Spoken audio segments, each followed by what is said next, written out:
by Andrew Benson, chief F1 writer in Bahrain. Share this with Formula One bosses will lay out their vision for the sport's future to the teams at the Bahrain Grand Prix on Friday. F1 Motorsports boss Ross Brawn will explain the plans of Liberty Media, which bought the commercial rights last year, on cost control, revenue and technical rules. Plans include ways of cutting costs, creating a more equitable split of revenue among teams, a simplified engine and an increased number of standard parts. It will be the first time teams have heard this amount of detail on Liberty's plans. F1 is refusing to comment on the detail of the presentation. Bosses have said they prefer to try to do their business in private to avoid creating a public debate on major issues. But the overarching aim is to create a better on-track spectacle and make competing in the sport a more profitable business for all participants at a time when more than half the teams are said to be struggling to make ends meet. The plan has four main aims. F1's plans, with which governing body the FIA is said to be in alignment, are not expected to be presented as take it or leave it. But Liberty's fundamental position is that the sport has to change and time is running out to do so.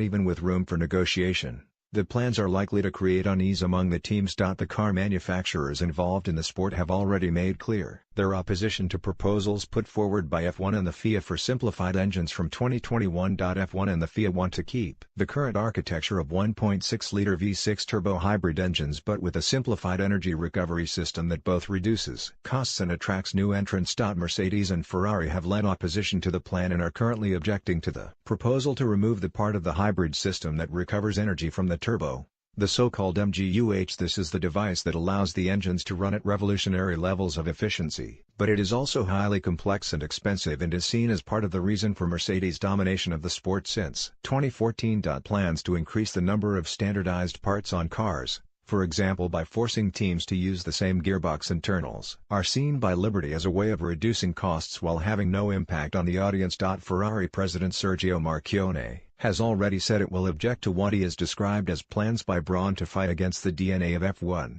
The big teams are also likely to oppose any attempt to reduce the amount of revenue they receive, especially after the sport's income fell last year, reducing the prize money fund by about 5%. Share this with